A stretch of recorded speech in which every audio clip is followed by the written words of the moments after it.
우리 할렐루야 샬롬하고 우리 사무엘 쪽부터 같이 인사하십니다.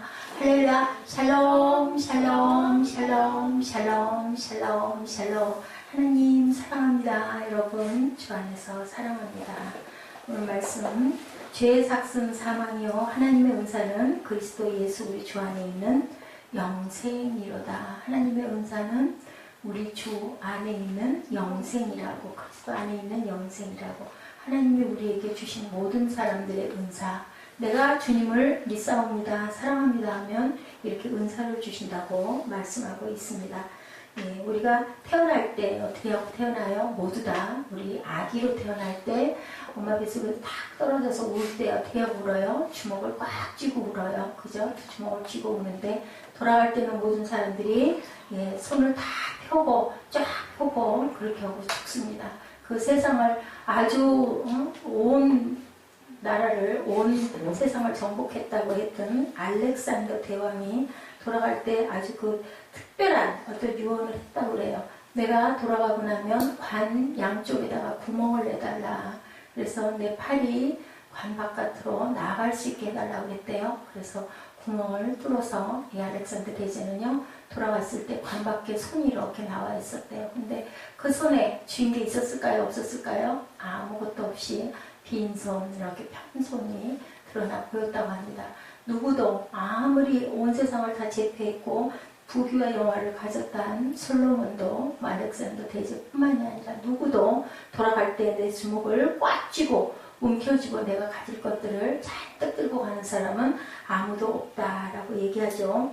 이 세상에는 더 이상 정복할 게 없다라고 여겼던 이런 알렉산더 대왕까지도 돌아갈 때는 아무것도, 우리는 빈손으로, 그런 얘기가 있죠. 공수래 공수거라고 하죠. 올 때 빈손으로 왔다, 갈 때 빈손으로 간다.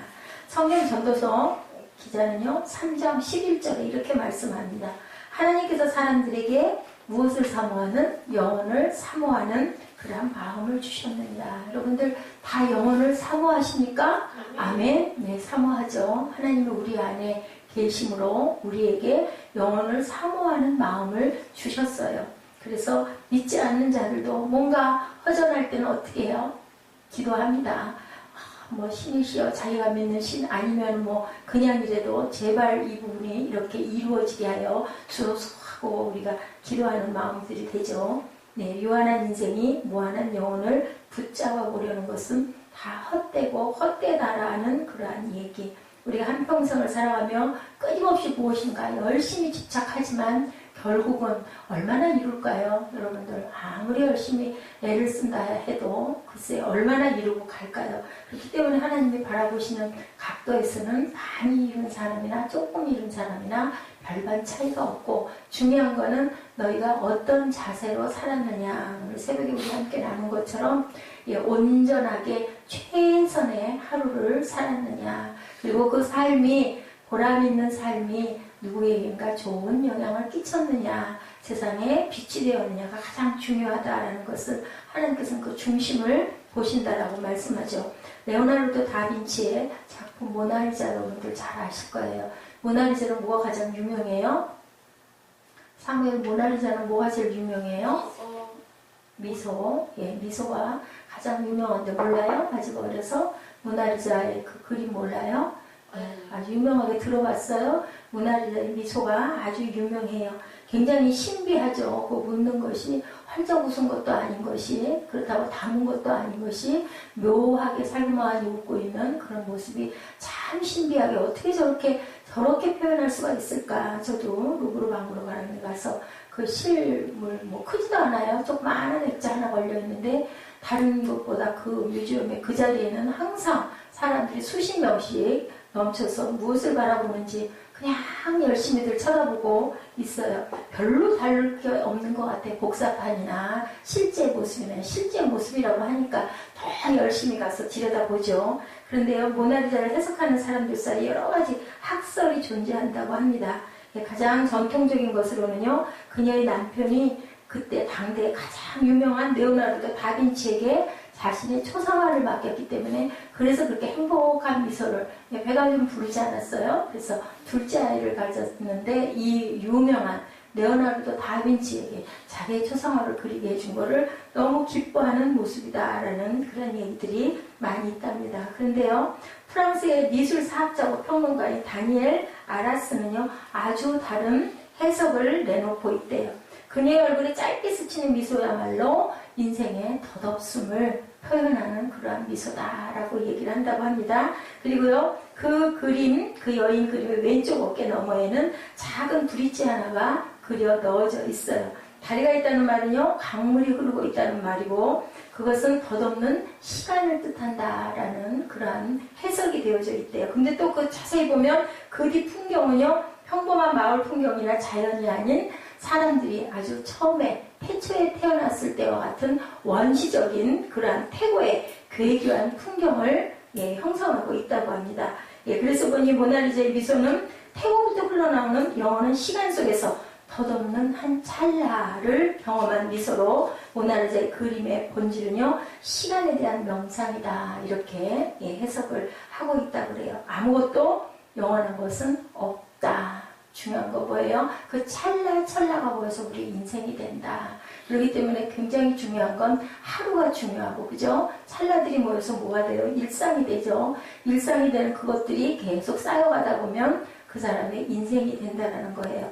오늘처럼 어제처럼 2, 3일 그 즈음처럼 그렇게 계속 불안하고 스트레스 받고 힘든 상황들이 계속 쌓이다 가다 보면은 뭐 어떻게 형성이 될까요? 우울한 삶이 되고, 그리고 뭔가 엄청 그 욕구불만스러운 삶이 될 수밖에 없겠다. 그러다 보면 뭐가 찾아와요? 병이 찾아오죠.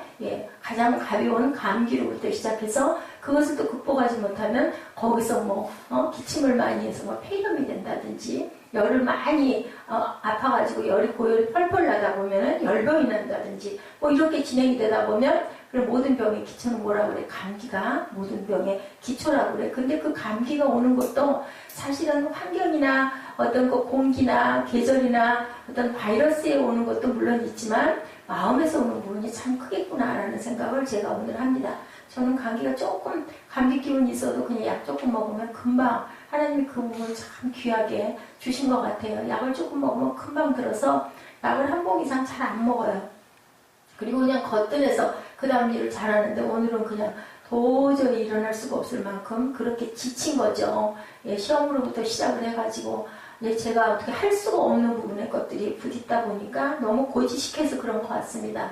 그럴 때 들면 들지 하고 그냥 전화해서 연락해가지고 와서 봐달라고 그냥 얼른 뜨다닥 고치면 되는데 그걸 잘 못하고, 주변에 이렇게 의지를 했는데 그 의지한 게 내 마음에 바람직한 만큼 이루어지지 않을 때는 뭐해요? 실망하고 상처받고, 그죠? 그러다 보면은 사람의 관계까지 나빠지고, 그러다 보면은 보여지는 부분도 은혜롭지가 못하고 좋지가 못하고 주변에다 또 좋지 않은 영향을 끼치게 돼요. 참 이렇게 인생살이가 참 어렵고 힘들다. 그러함에도 불구하고 우리는 또한 인생을 하루하루, 오늘 이런 일이 있으리라고는 아무도 생각 못했죠. 그래도 하나님께서는 다행스럽게 오늘 우리가 찬양을 할 수 있게, 그건 있을 수 없는 일인데 있을 수 있는 일이거든요. 그런 부분의 것들을 깨뜨려야 되겠구나라는 생각을 제가 찬양하면서 했습니다.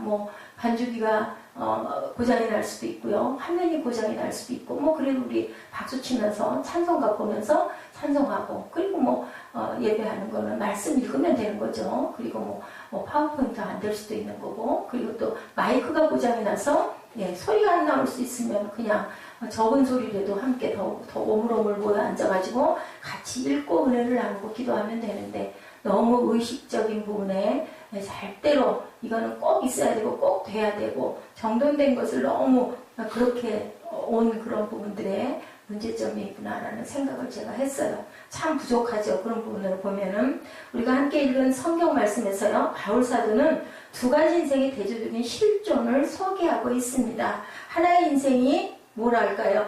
허무의 실존이다. 제가 그렇게 혈기를 부리고 마음에 상처를 받고 낙심을 하고 뭐 이웃을 사랑해라, 뭐 목회자 아니면 사역을 한다라는 사람들이 주변에 제가 뭐 할 사람이 없으니까 꼬마 우리 사무엘을 데리고 그런 얘기를 했어요. 너는 이 다음에 커서 이웃에 있는 어떤 교회에 그런 부분이 부족하고 손이 없어서 아주 쩔쩔매는 그런 분이 계시면 너하고 별 상관이 없더라도 네가 할 줄 알고 네가 하는 거면 절대로 그런 거 몰라라 하지 말고 쫓아가서 해드려야 된다. 그것이 바로 예배다라고 제가 아까 설명을 했어요.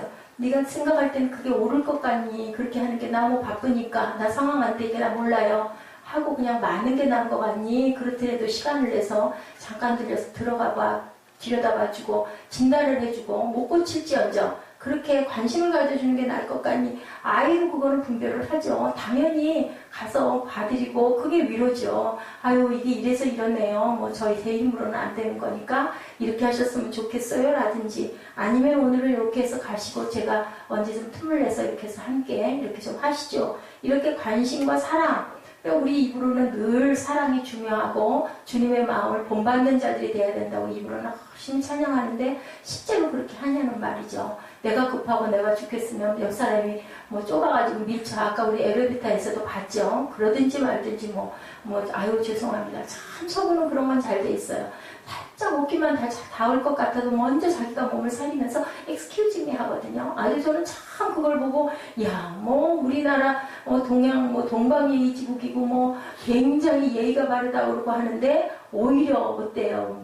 막 힘 있는 자가 이기는 거 아니에요? 어디든지 뻑뻑 밀고 들어가면 그게 그냥 내가 주인이죠. 그리고 약한 사람들이 구석으로 구석탱이로 몰리는데 아니요 그렇지 않았어요. 제가 봤던 그 유럽 쪽 사람들은요 모두 다들 몸들도 이만해요. 그런데도 그냥 아주 얼마나 상냥한 음성으로 아니 미안할 것도 없어요. 그런데도 그냥 조금만 자기가 앞에 이렇게 되다가 보면 남의 앞을 약간만 방해를 한 것 같다. 느낌이 좀 그렇다면 아우 excuse me 하고 그냥 항상 hello good morning 하고 생전 처음 보는 사람인데도 좀 이상했죠. 그때는 20년 이상 그때 전이니까. 그런데 지금 이제 우리나라가 엘리베이터 안에서도 이웃하고도 그냥 인사들을 참 평범하게 잘해서 이런 부분은 참 많이 변했구나. 근데 나는 자연스럽지 못한 부분이 있더라고요. 그러니까 제가 그 부분이 굉장히 훈련이 되지 않은 거예요. 같이 웃으면서 내가 먼저 아니면 인사하면서 그걸 모두 그냥 웃기는 합니다. 저는 그냥 그냥 이렇게 묵례를 하죠. 그냥 이렇게는 하지만 안녕하셨어요. 오늘 날씨가 좋죠. 얘가 이쁘네요. 이런 인사 이런 걸 이웃끼리 아무렇지도 않게 스스럼 없이 해야 하는 게 바로 내가 먼저 사랑을 실천하는 것인데 과연 그런 각도에서 본다면 어떤 사람이나 나나 뭐가 다르겠느냐인 거죠. 그렇기 때문에 우리는 절대 누구도 판단할 수 있는 그런 자격이 없다. 그래서 허무한 인생이다라고요. 허무의 실존. 그리고 먼저 우리는 허무의 실존으로서 인생을 생각해 보면요. 예수님의 제자 사도 바울은 이 허무의 실존을 이렇게 진술했네요. 죄의 삭은 사망이라라고 바울이 얘기했어요. 인간의 모두는 결국 죽어야 하고 그것은 인생의 못 때문에 언제로 인하여 우리는 죽을 수밖에 없다. 그래서 제가 어느 날인가 기도 중에 깜짝 놀라고 느낀 거는 우리가 죽는 것 자체가 죄에 먹혀 죽는구나. 우리 몸을 누가 사갔어요? 우리 몸을 누가 사갔어요? 사탄이 사간 꼴이에요. 영생에 우리가 영원히 살 수 있는 그것을 포기할 수밖에 없어서 결국 우리 몸은 흙으로 돌아갈 수밖에 없고 그런데 한 가지 남아있는 혼, 하나님이 주신 혼은 하나님이 찾아가신 거예요. 그런데 조건이 있죠. 내가 하나님의 자녀입니다 라고 고백하는 자, 그렇게 살려고 노력하는 자, 100% 실천하는 사람은 우리 수요일날 말씀 나눴지만 의인은 없느니 하나도 없다라는 거예요. 그죠? 다만 그 의롭다는 칭함을 주님의 그 보혈의 피로 우리를 적셔서 사신 거예요. 그런데 그거를 알고 깨달은 자들은 그 영혼이 영생의 복을 주신다라고 이야기를 했다는 거죠. 누구도 그것을 내가 통과할 수 있는 사람은 아무것도 없다. 그래서 죄의 삭시기 때문에 우리가 사망을 한다. 그래서 하나님이 저한테 깨닫게 해주신 게 네가 할 걸 다 못하고 오면은 너는 죄에 먹혀 죽는 거야 라는 것을 무섭게 알려주셨어요. 그거 뻔히 다 아는 얘기 누구는 몰라? 할 수 있지만요. 아니요, 저는 달랐어요. 알고 늘 설교할 때도 얘기를 했지만 내가 지금 이렇게 하고 있는 게 죄에 먹혀 죽는 거구나 라는 생각은 절대 안 했죠. 이렇게 하고 미리 가면 뭐 순교지. 근데 아니, 절대 그렇게 해서는 너는 천국에 올 자격이 없어 라는 말씀을 하시면서 제가 몸을 돌봐야겠구나 생각을 본격적으로 하면서, 그러면서 제가 아침을 먹으려고 노력을 하기 시작을 했고, 그래도 한 6개월 몇 개월 동안은 못 먹었어요. 물 같은 거는 마셨지만, 차는 마셨지만 씻는 걸 못 먹겠더라고요. 습관이 10년 이상 됐기 때문에. 뭐 지금은 뭐 새벽에도 먹고 밤중에도 먹습니다만은, 이렇게 우리가 하나님의 영이 우리에게 알려주시고 임했을 때는요, 그거 뭐 거부할 수 없는 부분, 절대로 의심도 일어나지 않는 부분으로 확고하게 박히는 거예요. 그래서 성령이 우리에게 알려주시는 게 그렇게 귀하다라는 것을 저는 깨달았습니다. 과거 제가 전에도 여러 번 말씀드렸어요. 트라피스트 수녀회 수사들은요, 서로 만나면 뭐라고 인사한다고요? 죽음을 기억하라, 메멘토 모리, 이렇게 해서 어느 왕은 그랬다고 그러죠. 꼭 아침에 일어나면 나에게 쟁반에 그 죽은 목을 하나씩 꼭 갖고 와서 나에게 보여라. 그러면서 메멘토 모리라는 것을 꼭 내 앞에서 해라. 왜? 내가 죽을 것을 준비해야 된다. 죽음이라는 것은 우리는 옛날에 어땠어요? 뭐 내 수의를 장만해야 되겠다. 뭐 내 그 장지를 봐야 되겠다. 이러면 아버님 어머니 왜 벌써 그런 말씀을 하세요? 아직 많이 사셔야죠. 100세까지 사셔야죠. 인데 요즘은 그렇지 않죠. 현실적으로 자기의 것들에 대한 것은 조금 여유가 있는 분들일수록 생각을 하시는 분들 언제쯤 누구도 모르니까요. 뭐 젊은 분이라고 해서 늦게 가고 나이가 조금 많은 분이라고 해서 일찍 가는 게 절대 아니죠. 뭐 사고가 날 수도 있고, 오늘도 우리 아파트에서 그런 그 무서운 사건이 일어났다고 들어가자마자 예지가 막 얘기를 하더라고요. 우리 아파트에 대단한 무서운 사건이 있었어요. 그래서 뉴스죠, 뉴스.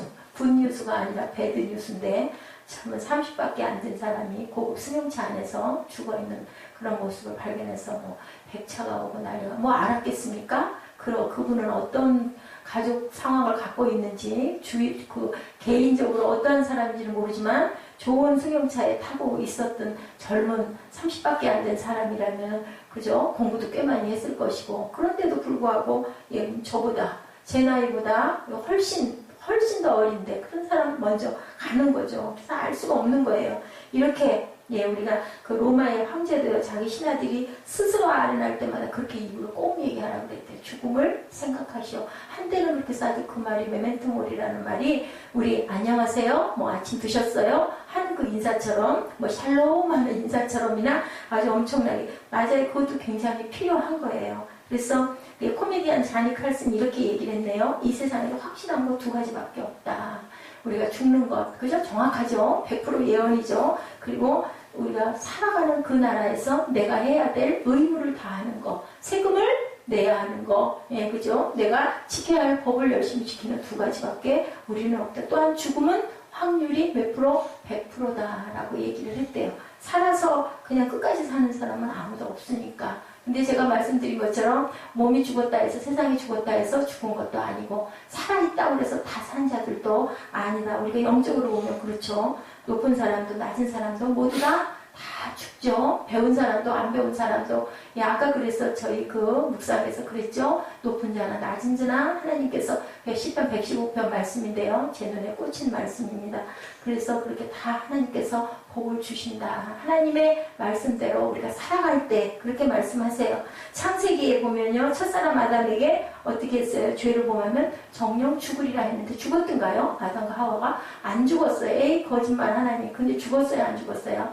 하나님과 단절됐죠. 단절됐다는 것 자체가 죽은 거라는 얘기인 거죠. 죽음이란 단어는요, 관계의 단절을 얘기합니다. 우리가 세상에서 죽으면 세상과 단절되잖아요. 그죠? 그런데 정말 다행스럽게도 영생의 나라가 있죠. 영생 아니면 영벌, 2가지의 우리의 그 영적인 세상이 있다는 거. 하나님의 임재를 느끼지도 못하고 기쁨을 경험하지도 못하고 하나님의 능력도 하나님의 생명도 일절 다 떠나가 버린, 우리가 낮이 없고 깜깜한 밤만 있다 그러면 어떨까요? 그런 나라가 있기도 있죠. 6개월은 밤 6개월은 그 낮은 백야의 나라가 적도 부분에 가면 있기도 있습니다만 얼마나 지루하고 길을까요? 그죠? 그 겪어보지 않은 사람은 모르는데, 그게 아니라 계속 깜깜한 암흑만 있다면은 우리는 과연 어떨까요? 그죠? 그럼 우리가 상상만 해봐도, 우리가 생활이 아무리 번잡하고 복잡하고 답답해도 한번 그것을 깊게 생각해 보면, 야, 은혜다, 하나님 복이다, 은총이다. 내가 이렇게 살 수 있고 예배할 수 있고 또 자고 싶은 시간에 단잠을 잘 수 있고 또 아침이면 일어나서, 저는 늘 아침이면 새벽이면 일어나면서 그런 생각을 합니다. 아유, 내가 또 오늘도 이렇게 일어날 수 있네. 때로는 가끔은 조금 더, 어떨 때는 한 10분, 20분 조금 일찍 눈 뜰 때는 한 10분 더 누워있다가 잠깐 늦을 때도 있기는 있어요. 그렇지만 내가 또 차를 달려오면서 오늘도 내가 이렇게 걸어서 3층으로 올라올 수 있는 이 은혜가 얼마나 감사한가. 그렇게 본다면은 우리는 그저 하루하루 그죠? 최선을 다하면서 열심히 사는 거죠. 영원히 사는 것은 누구도 없으니까요. 내가 행복해요. 예. 누군가로 인해 행복해. 그럼 그 행복이 계속 있나요? 아니죠? 그 행복으로 인해서 또 아픔을 당하기도 합니다. 그 어떤 공고함을 당하기도 하고 상처를 받기도 하죠. 바로 이것이 뭔가 하면은요, 예, 이런 결과를 우리가 모든 사람의 죄를 범하였음에 어땠다. 로마서 3장 23절 말씀입니다. 하나님의 영광에 이르지 못했다. 예, 존재의 소멸보다 훨씬 비참한 것이 뭐예요? 단절이 굉장히 비참한 건데요. 그는 살아도 죽은 것인데요. 삶의 의미도 삶의 보람도 삶의 영광도 없는 인생. 그러다 보니 로마서 3장 23절에 모든 사람이 죄를 범하였음에 하나님의 영광에는 절대로 이룰 수가 없다. 손이 닿지가 않는 거죠. 제가 저 높은 곳을 아무리 의자를 놓은들 저 꼭대기를 제가 손이 닿을 수 있겠습니까? 안 되는 거예요. 우리는 그것이 한계가 있기 때문에 절대 될 수가 없다. 예, 근데 죄가 우리에게 무엇을 가져다 줘요? 너 이거 해봐, 너 이거 해봐, 유혹하죠. 그것을 알면서도 우리는 그게 왠지 모르게 아주 자꾸 유혹을 해서 그게 그럴듯하고 너무 무엇이 있기 때문에 낙이 있다고 그러죠. 쾌락이 있다고 얘기를 하죠. 악마의 미끼예요. 잠시 쾌락, 잠시 낙이라고 이렇게 설명하고 있는데요. 히브리서 11장 25절에 죄의 낙이라고 이렇게 나와 있습니다. For short time이라고, for season이라고 얘기해요. 죄의 낙이다. 예. 그런데 그 잠시의 쾌락과 찰나의 쾌락의 순간 길어야 할 시즌이 지나가면 죄가 우리에게 반드시 요구하는 대가가 뭐라 그래요? 죄의 삭은 사망이라고 얘기하고 있어요. 죄의 낙이 있는데 그 낙의 끝은 그 삭은, 우리가 뭐든지 이용하고 나면 그 값을 치러야 되잖아요. 그죠? 방을 하러 빌려도 방값을 내야 되고 어디 가서 물건을 사도 물건값을 치르는 것처럼 이것도 분명히 삭을 치러야 한다. 이게 바로 뭔가 영적인 죽음, 죄의 삭은 사망, 창조자 하나님과 단절, 나아가서 또 하나 육체적인 죽음을 얘기하고 있는 거라는 얘기죠. 그러나 이 사망조차 마지막 우리의 실존은 당연히 아니다. 성경은요, 죄로 말미암아 죽음에 이르게 된 인생의 결국을 히브리서 9장 27절에서 말씀하십니다. 한 번 죽은 것은 사람에게 정해진 것이요. 예, 그 후에는 뭐가 있다고 그래요? 심판이 있으리니 라고 히브리서 9장 27절에 말씀합니다. 이것이 바로 죄인의 실존이고 죄인의 운명이고 죄인의 궁극성이고 혹은 하나님을 떠난 허무의 실존인 것이다. 우리가 항상 그 후에는 심판이 있다라는 것. 성경은 이런 실존의 비극성을 하나님이 기억 못하시는 인생이라고 묘사하고 있어요. 예, 내가 너를 도무지 알지 못하노라. 이런 죄의 실존들은 내가 너를 도무지 알지 못한다. 제가 이것도 하고 전도도 하고 이렇게 교회도 섬기고요. 이렇게 하나님 충성하고 이렇게 매일매일 하나님께 기도하고 예배했는데 왜 저를 모릅니까? 뭐라고 그러셨어요? 너희는 패치라는 무덤이다. 독사의 자식들이다라고 얘기를 했죠. 껍데기로만 그렇게 나를 섬기는 척했지. 네 속에는 뭐가 들어있다? 뱀이 오르골 들어있다라고 말씀을 하신 거예요. 둘 중에 하나 허무의 실존, 두 번째는 영원한 실존, 두 가지가 있다라는 거죠. 예, 본문 6장 23절의 표현을 빌리면요, 하나님의 선물인 영생을 받아 누리는 인생. 성경 구절에, 그 짧은 성경 구절에요, 대적인 표현이 세 가지가 등장하고 있죠. 죄, 그리고 삭은 사망, 그리고 하나님의 선물은 영생이다라고 말씀하고 계세요. 죄의 삭은 사망, 하나님의 선물은 영생이다. 죄의 삭으로 사망을 피할 수 없었던 인생에게 하나님이 찾아오셔서 우리에게 은혜로 은사를 주셨는데 영생인 은사를 너희 모두에게 주셨다. 그게 바로 왜 그렇게 하셨을까요?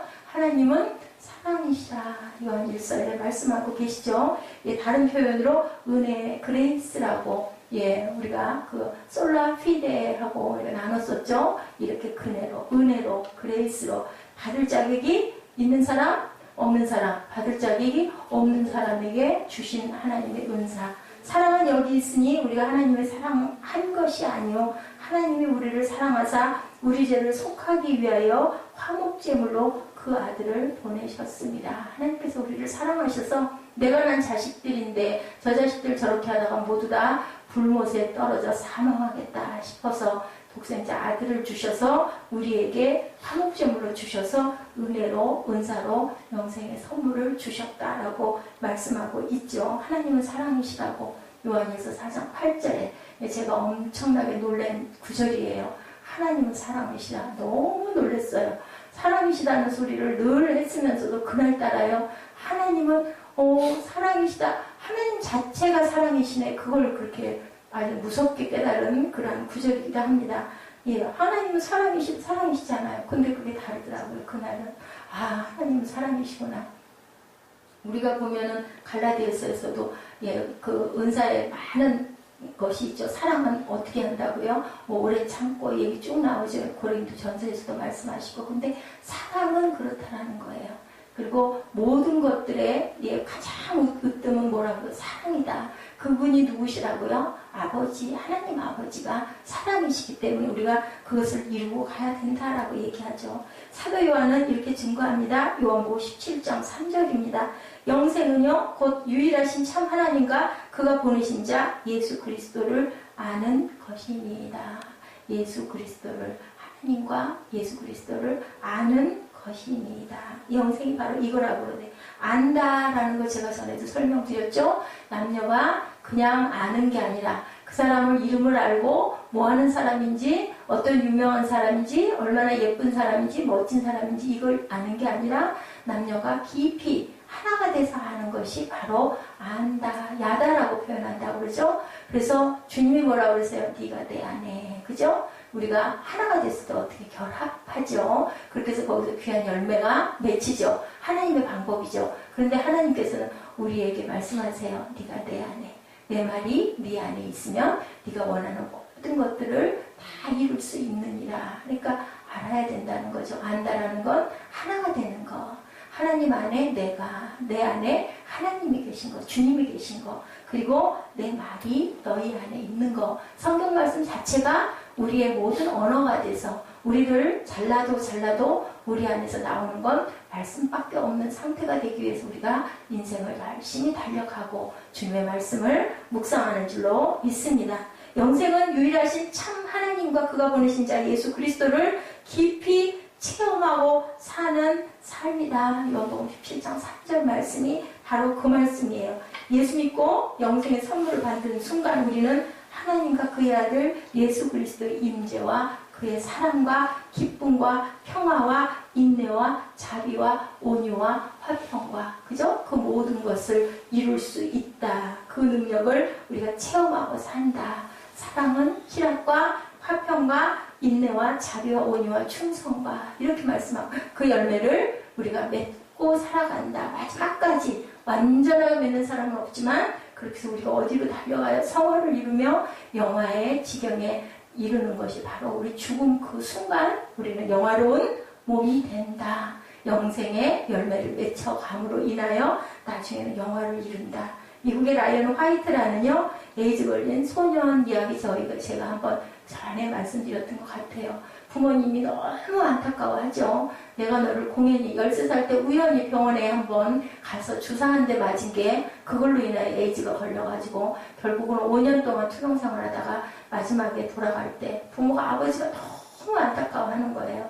정말 내가 너무너무 너에게 큰 죄를 졌다. 어떻게 돌이킬 수가 없구나. 어떻게 하면 좋겠니? 라고 했더니 아들이 뭐라고 그랬다고 그래요? 아버지께서는 나를 정말 잘 낳아주시고 그리고 또한 나에게 영원한 세계를 주셨습니다. 통로의 노릇을 해주셔서 주님을 알게 해주시고 하나님을 알게 해주시고 믿음을 심어주시고 얼마나 감사한지 모르겠다고 저는 가지만 아직 가는 게 아니라 오히려 부모님을 위로했다라는 그런 얘기를 제가 한번 말씀드렸던 적이 있어요. 라이언 이제 우리는 부모로 너에게 더 이상 아무 선물을 줄 수 없음을 용서해야 되고 내가 너를 위해 기도할 딸입니다. 그랬더니 잊으셨나요? 아버지와 어머니는 제가 어렸을 때부터 저를 교회로 인도해 주셨고요. 예수 그리스도를 저의 구주와 주님으로 믿고 영생의 선물을 받도록 해주신 분이기 때문에 저는 너무 감사합니다. 아들이 18세 먹은 아들이 이렇게 해서 부모님은 눈물을 흘릴 수밖에 없게 그렇게 만들었다는 얘기가 있습니다. 그때요, 이 소년 그동안의 당당함이 바로 이 영생의 선물을 받은 자의 모습이라는 거. 우리가 영생의 선물을 받으면 우리 왜 세상에 없는 하나밖에 없는 귀한 선물을 받으면 어떨까요? 누구를 봐도 하나도 부럽지도 않고, 그죠? 무슨 일을 당해도 하나도 겁나지도 않고 두렵지가 않잖아요. 뭐를 받았기 때문에? 나 하나밖에 없는 티켓을 받았기 때문에 아이고 그까짓 거 무슨 상관이야? 아이고 다 가지라고 그래? 관계없어. 나는 이제 이렇게 됐으니까 나 이렇게 갈 거니까. 우리 그렇게 되지 않습니까? 그런 것처럼 우리는 영생의 선물을 받은 사람들. 레오나르도 다빈치 그 모나리자의 미소, 이 사람이 아주 완벽주의자였다고 그래요. 레오나르도 다빈치가 그렇게 많은 성화를 그리면서도 절대로 예수를 믿겠다, 하나님을 믿겠다 소리를 안 했대요. 그랬는데 마지막에 프랑스와 1세의 그 방문을 받았다고 합니다. 그리고 나서 이제는 사제를 불러달라라고 얘기를 했대요.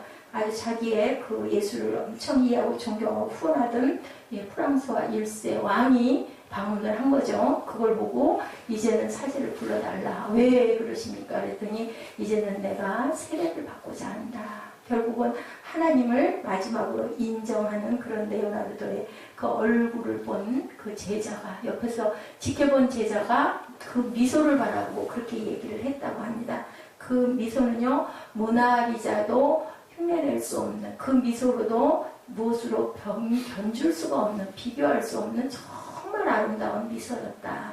하나님의 나라를 본 자들의 모습은요, 내 모습이 어떻게 생겼든 상관없이 이렇게 아름답게 어떻게 변형된 모습이 된다라는 거. 빛과 같이 우리가 하늘에 떠있는 뭐같이 된다고요? 빛과 같이 빛날 것이다 라고 말씀했다고 그러죠. 너희들이 하나님의 구원을 선물하는 그러한 자들이 되면 너희들은 하늘의 별처럼 빛날 것이다 라고 그렇게 말씀하셨죠. 이래서 죄의 삭은 사망이고 하나님의 은사는 그리스도 예수 우리 주 안에 있는 영생이니라 라고 말씀을 하시는 거예요.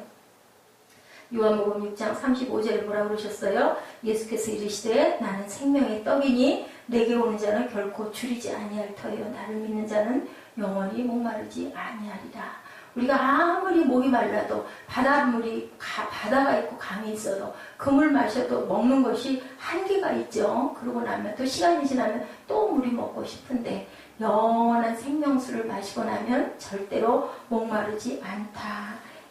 압록강과 동해로 흘러가는 두만강, 중국으로 흘러가는 송화강 그 줄기가요, 백두산 천지에서 뻗어나간다고 그래요. 그래서 연간에 12억 톤의 생수가 솟는데요. 그 생수가 서해를 향해 흘러서 이렇게 압록강과 동해, 두만강, 중국 송화강으로 흘러간대요. 사람도 마찬가지라는 거죠. 오감을 통해서 얻은 지식은 한계가 있다. 맞죠? 그러나 생수의 샘이신 예수 그리스도를 우리가 주인으로 모신 자는요, 다함이 없는 능력과 지혜, 기쁨과 평안과 감사를 생산한다라고 이렇게 말씀하고 계세요.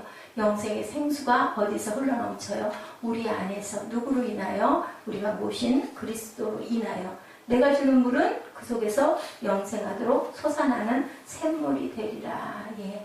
요한 사도가 이렇게 요한복음 4장 14절에서 말씀합니다. 약수터에서 갓 받아온 약수를 먹었을 때 얼른 상쾌하고 시원하죠. 수도 안에서 나온 미지근한 물마다 얼마나 정신이 번쩍 납니까? 그럼에도 불구하고 하나님의 영생의 생수는 얼마나 맑고 얼마나 우리 몸을 그죠? 생명으로 인도할까라는 것을 생각만 해봐도 당연하지 않겠습니까? 목마른 건 목마를 수밖에 없는 것이 누구? 현대인들인데 화학은 발달됐는데 물질은 풍요의 세상을 이루었는데 오히려 우리 삶의 생수의 목마름은 더한 것 같아요. 그렇기 때문에 우리가 이 땅에서 예수님을 만나지 못했다면 얼마 유한한 인생인데 공허한 삶, 무덤과 같은 삶이지 않을까? 내가 예수 믿는데도 불구하고 나는 오늘 너무 공고합니다. 여러분들 그런 말씀 할 때가 있죠. 그런 마음이 들 때가 있어요. 저도 그런데요.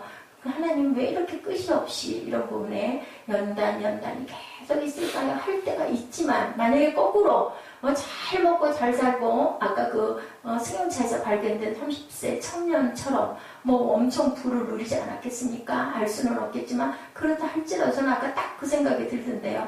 엄청 여유있게 대단하게 그런 그 레벨의 사람이었을 수 있지만 저게 다 무엇일까? 내가 지금 비록 없어도 그죠? 그 부분이 조금 안타깝지만 완벽한 건 없어요. 어디나 다 한쪽이 있으면 한쪽이 조금 기울죠. 그렇다 하더라도 과연 내가 저 인생과 니 바꿀래 한다면 그러겠습니다. 소리가 나겠나 그죠? 하나님을 만약에 내가 몰랐다면 나는 과연 어떤 모습이라서 지금 이 자리에 있을까 생각을 해보면 여러분들 답이 나올 거예요. 저는 물어봐요. 그러면 아니 나는 지금이 옛날에 17년 전에 만났던 사람 20년 전에 만났던 사람이 만나면 아이고 어떻게 그렇게 그러십니까? 라고 물어보고 그 전에 그랬던 모습을 아니까 그때 저를 아니까 그래도 저는 당당하게 얘기합니다. 그래서 저는 지금이 좋은데요. 돌아가라고 하면은 절대로 돌아가고 싶지가 않습니다. 예, 전도편지의 한 단원이에요. 우리 이거 깊이 묵상하시고 기도하는 시간 가지시는데요. 지구 표면의 4분의 3이 물입니다. 땅은 목이 마르네요. 이렇게 물이 많은데도 불구하고 마실 물이 하늘로부터 흡족하게 내렸으면 좋겠어요.